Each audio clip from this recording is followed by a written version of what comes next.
White Christmas was the biggest film of 1954, and for good reason. It featured a cast that included Bing Crosby, Danny Kaye, Vera-Ellen, and Rosemary Clooney. A score filled with the unforgettable music of Irving Berlin and a thoroughly enchanting backstage showbiz story. Rosemary Clooney remembers her first days at Paramount and how it took the studio a few years to even get the picture started. I came to be at Paramount because of White Christmas. When they asked me to sign the 7-year contract, they included the opportunity to work with Bing Crosby. Of course, I think that was all said with Bing before, because I'm sure that he had the final say. But it was a long time before we did the picture, because, first of all, Fred Astaire was to do it, and he had a commitment that couldn't be changed. Donald O'Connor was supposed to do it, and he got sick and couldn't do it. And then Danny was the 3rd year, so it was quite some time until, before White Christmas was done. I'm dreaming of a white Christmas, just like the ones I used to know. Bing Crosby was one of Hollywood's biggest stars at that time and had enjoyed monumental success with Paramount, having starred in some of the studio's major hits, including Going My Way, The Country Girl, and the classic road movies with Bob Hope and Dorothy Lamour. I met Bing when he was doing Road to Bali, and I had been to the lot a couple of times, and Bing was on his bicycle, and his shirt exactly matched his eyes, which was a stunning thing to see because he had great eyes. He had great blue eyes. Rosemary knew that playing one of the 2 female leads in White Christmas could only be good for her career. I wanted to be in it with Bing Crosby. I wanted to be in a picture that was named White Christmas because it was the best-selling record of all times. It was an Irving Berlin score.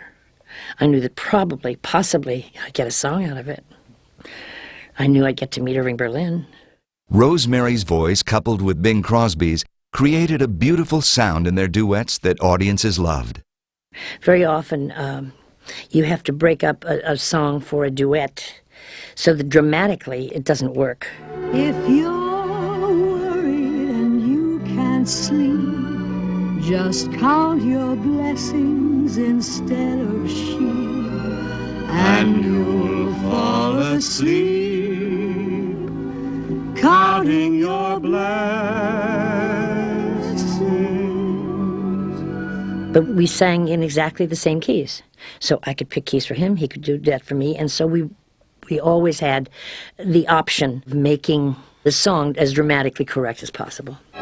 Sisters, sisters, there were never such devoted sisters. Never had to have a chaperone, no sir. I'm here to keep my eye on her, caring. Rosemary played the part of Betty, one half of a sister act. Ironically, Rosemary had actually been part of a sister act, working alongside her real sister named Betty. My sister and I worked together a long time. We worked together when we first started in Cincinnati. We were with a band for 3 years together, and Betty actually gave me my chance to be a solo singer because she suggested that we stop singing together and she go home to Cincinnati to a show that she was asked to do, but she wasn't really that interested in doing the show, but she wanted me to have the chance to go to New York because she knew that I had signed the record contract and it was important. Judy, why did you write the letter? Because it's good business. You can't leave everything up to fate. Just like honesty needs a little plus, fate needs a little push. Judy, next time will you talk to me first before you push us and plus us right out of show business? Vera-Ellen was cast as Judy, Rosemary's sister in White Christmas. Vera had enjoyed a successful film career starring in a string of musicals. After White Christmas, Vera only appeared in one more film, 1957's Let's Be Happy, before retiring from the screen. It was funny because I had an absolute familial feeling for Vera because I understood that singing together, that working together. That was important. That worked for me. Vera and I couldn't have been more different from each other. She was disciplined. I've been told by excellent dancers and choreographers that she was the best dancer that was ever at Metro. She was patient with me. I would make mistakes, and I felt very inadequate, and indeed I was. There was one thing, though, that kind of evened out the situation, and that is the fact that she couldn't sing. So that her voice was dubbed. If they could have dubbed my dancing now, we would have had a perfect picture. Ever since the day we became producers, you were a changed man. You've gone absolutely berserk with work. And the strange thing is you liked it. You liked being Rodgers and Hammerstein. Well, it was your idea, you know. Well, sure it was my idea, but I didn't think I was going to create a Frankenstein. From that day on, I haven't had 1 minute I could call my own. What do you want me to do about it? I want you to get married. I want you to have 9 children. The role of Phil Davis was played by Danny Kaye, another Hollywood favorite. Kaye had starred in a series of big hits, most of which highlighted his versatility for mimicry and slapstick. Danny was brilliant. Danny was funny. Danny, without giving 1 ounce of control, he, as well as all of us, were aware that it was Bing's show. And he would make Bing laugh. And that would be his really happiest moment of the day, if he could think of something really ridiculous to make Bing laugh. And he was very fond of him. And Bing was wonderful, but Bing was a different kind of man. He was not that close to a lot of people. So I could see some disappointment sometimes with Danny because he wanted to be closer to him. But it wasn't easy. The film also featured character actors Dean Jagger and Mary Wickes. Apparently, there's quite a bit about show business I don't understand. Oh, it'll come to you, sir. Just takes time. Sure, we wouldn't be any good as generals. You weren't any good as privates. Dean Jagger's career spanned over 60 years. He appeared in such classic films as The Robe, Elmer Gantry, and 12 O'Clock High, which earned him an Academy Award as Best Supporting Actor. He was such a wonderful actor, Dean Jagger. Just to watch him, to watch his mind work behind his eyes was so interesting. The way that he would get angry with Mary Wickes and her kind of attitude with him was wonderful. Their scenes were good together. He was wonderful. I won't tell the General you do it your own way, but I think bringing your show up here is just one of the nicest... Well, how did you know? Well, like any decent, self-respecting housekeeper, I listened in on the other phone. I just don't know what to say. Mary Wickes possessed an unforgettable face. That, coupled with her marvelous acting ability and sense of timing, provided her with a successful career that also lasted for over 60 years, appearing in such diverse films as Now Voyager, The Man Who Came to Dinner, The Music Man, and Sister Act. Mary Wickes, she was just wonderful. I never saw her enough. I used to send her a Christmas card every year. I did it for as long as I could until the list got to be about 600, and then I couldn't do it anymore. I would do tapes for people, sing a song, and then say something in between that was personal. And so I would spend hours in a studio that got to be that way. But Mary kept all hers. She told me that, and that touched me very much. Irving Berlin's score included songs that had become American standards. White Christmas, already the biggest-selling record of all time, had been written several years before the film was made. But Berlin included new songs for the film, including Count Your Blessings, The Best Things Happen When You're Dancing, and Love, You Didn't Do Right By Me. Love, you didn't do right by me. You planned a romance that just hadn't a chance, and I'm through. If I truly say what is my favorite, it's Love, You Didn't Do Right By Me, because that was the one that Mr. Berlin wrote for me. He wasn't really on the set a lot. Now, when we were pre-recording, he was there a lot. He was there for everyone. And at one point, it was it was funny because Bing, we were doing the ending, the final White Christmas, and Irving was pacing up and down on the soundstage. And Bing went over to him and he said, "Listen, there's nothing we can do to hurt this song. It's already a hit. So why don't you go over in my dressing room and sit down and relax? Because you're worrying me to death." Because he worried over every note. Snow, snow, Snow, snow, snow. It won't be long before we'll all be there with snow. snow, snow. I want to wash my hands, my face, and hair with snow. White Christmas was directed by the renowned Michael Curtiz. Curtiz had an illustrious career and was considered one of the truly great Hollywood directors, having directed almost 200 motion pictures, including Angels with Dirty Faces, Mildred Pierce, Yankee Doodle Dandy, We're No Angels, and Casablanca, for which he won the Academy Award as Best Director.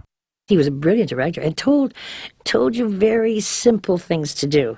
It was mostly attitude, and then you followed your own sense of how that person would behave under those circumstances.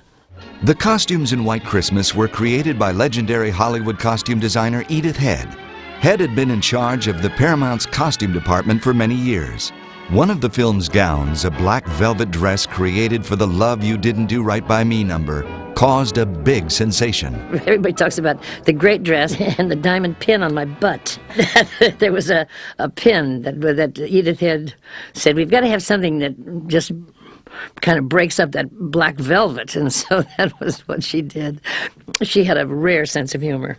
Edith didn't like to dress women. She loved dressing men. Loved Danny Kaye. For instance, the best things happen while you dance.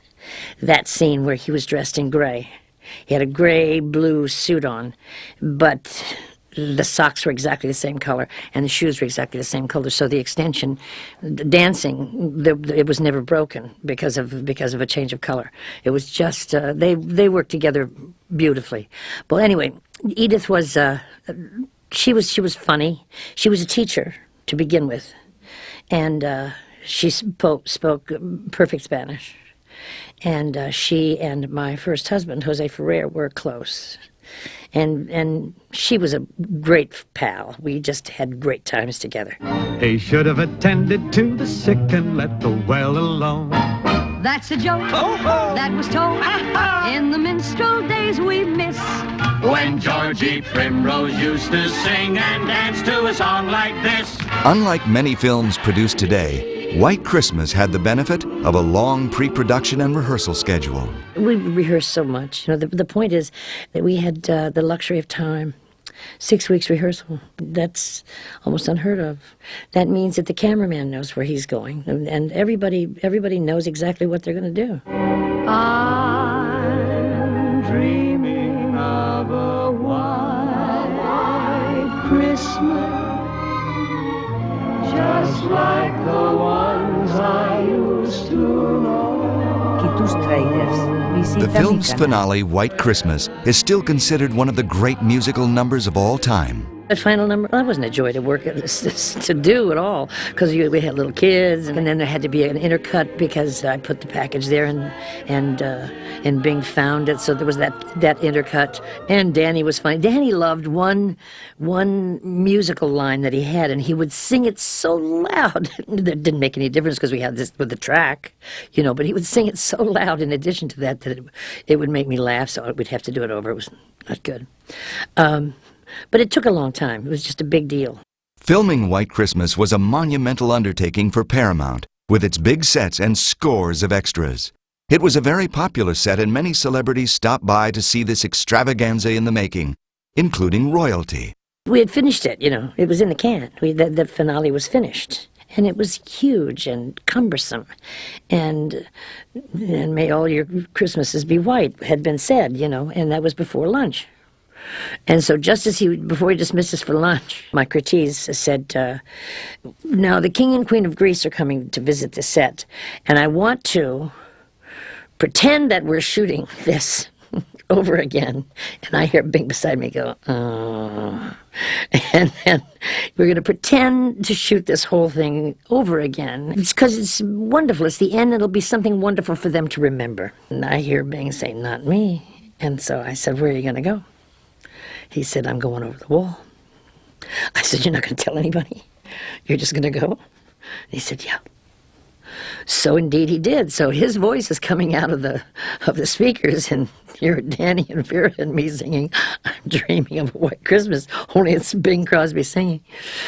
And he's not there. He's over the wall. He went to play golf. And may all your Christmases be white. It was a good time at Paramount. Paramount was a wonderful studio. Then it was small. The dressing rooms were all around a kind of a grassy area where there was a fountain. Everybody that worked there knew everybody's name. It was a nice place to be. White Christmas opened at Radio City Music Hall in New York City in 1954 to record-breaking crowds. It was one of the most highly anticipated films of the year. The appeal of White Christmas is timeless and continues to this day to be a holiday tradition. But the film is more than big musical numbers and unforgettable characters. White Christmas is a film that has created memories for generations of film lovers throughout the world, and very special memories for one of its stars.